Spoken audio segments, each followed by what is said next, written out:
Hello everyone. So welcome to our channel competitive chemistry.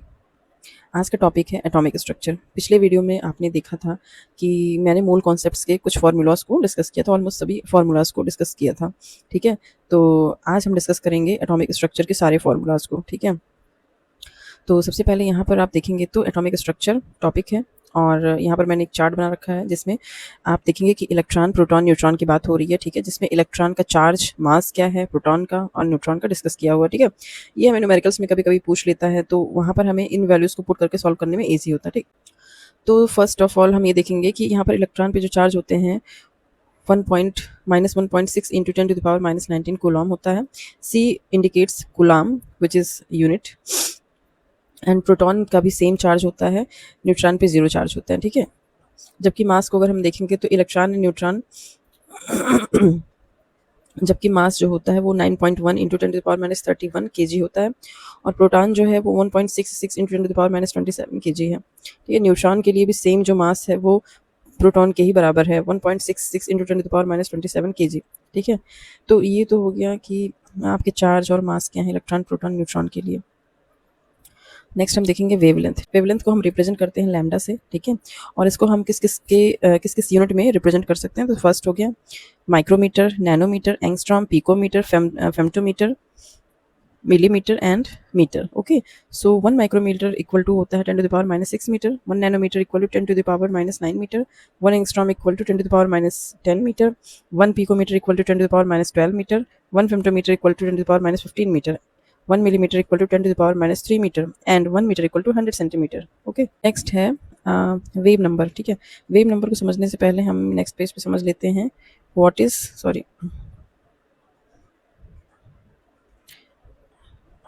Is frequency. ठीक है, so what is frequency. Frequency के लिए जो formula होता है वो nu equal to c by lambda होता है। ठीक है, सी क्या है, वेलोसिटी ऑफ लाइट है, जिसकी वैल्यू होती है 3 मीटर पर सेकंड, या मीटर सेकंड इनवर्स लिख सकते हैं इसको। ठीक है, और लैम्डा हो गया वेवलेंथ, है ना। तो यहाँ पर अगर हम देखेंगे इस वाले पेज पर कि इस वाले पेज पर हम अगर देखें यहाँ पे, तो वेव नंबर क्या होते हैं। वेव नंबर को हम न्यू बार से रिप्रेजेंट करते हैं। ठीक है, nu bar equal to 1 by lambda, means जो वेवलेंथ है, वेवलेंथ लैम्डा, उसको अगर हम रिवर्स कर दें, 1 बाई लैम्डा कर दें, ठीक है, तो ये क्या हो जाएगा, न्यू बार। इसी को वेव नंबर कहते हैं। मीन्स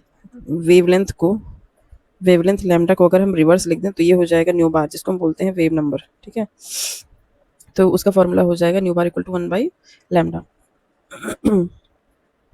सो यहाँ पर जो फ्रीक्वेंसी होती है वो सी बाई लैम्डा की इक्वल होती है। ठीक है, अगर हम यहाँ पर 1 बाई लैम्डा न्यू बार लिख दें तो nu equal to nu bar into C हो जाएगा। ओके, और यहाँ पर फ्रीक्वेंसी जो होती है वो किलो हर्ट्स में होती है या मेगा हर्ट्स में होती है, तो उसकी वैल्यू होती है किलो हर्ट्स के लिए 10⁻³ हर्ट्स, मेगा हर्ट्स के लिए हो जाएगी 10⁻6 हर्ट्स, ये मेगा हर्ट्स है। यूनिट इसकी हो जाएगी सेकंड इनवर्स पर हर्ट्स। ओके, रिलेशन हमने बता ही दिया। नेक्स्ट आता है Planck's quantum theory. Okay, Planck's quantum theory के अकॉर्डिंग जो एनर्जी होता है वो एच इंटू न्यू के इक्वल होता है, जहाँ पर एच हो गया प्लैंक कांस्टेंट, जिसकी वैल्यू हो गई, ये कांस्टेंट वैल्यू है। ओके, जो कि जूल में है, 6.626 इंटू 10⁻34 जूल सेकेंड। ठीक है, अब यहाँ पर क्योंकि जो न्यू है अगर हम इसको सी बाई लैम्डा कर दें, ठीक है, तो यहाँ पर हो जाएगा एच सी की वैल्यू, एच सी की वैल्यू, लैम्डा की वैल्यू हमें कहीं ना कहीं क्वेश्चन में दी होगी जो कि वेवलेंथ है, बट यहाँ पर एच एंड सी की जो वैल्यू है वो डायरेक्टली हम पुट कर सकते हैं इस फॉर्म में, 1240 इलेक्ट्रॉन वोल्ट नैनोमीटर या फिर 12400 इलेक्ट्रॉन वोल्ट एंगस्ट्रॉम, जिस भी फॉर्म में हमें न्यूमेरिकल दिया होगा उस बेसिस पे हम इसको यूज़ कर लेंगे। ठीक है, नेक्स्ट है Bohr's atomic model. Bohr's atomic model के अकॉर्डिंग जो MVR, मतलब हम बोलते हैं मोमेंटम होता है, मोमेंटम को हम बोर्स एटॉमिक मॉडल में जो मोमेंटम होता है वो NH/2 की इक्वल होता है। मीन्स यहाँ MVR इक्वल टू हो जाएगा NH/2 mass, velocity and radius. ठीक है, आफ्टर मास, वेलोसिटी, रेडियस जो होगी वो NH/2 की इक्वल हो जाएगी। ठीक है, अब यहाँ पर ट्रांजिशन, इलेक्ट्रॉनिक ट्रांजिशन जो होता है, जैसे यहाँ पर आप देख सकते हो कि जो इलेक्ट्रॉन्स होते हैं वो सबसे पहले क्या होते हैं, एक ऑर्बिट में होते हैं, shell subshell and orbit, sorry.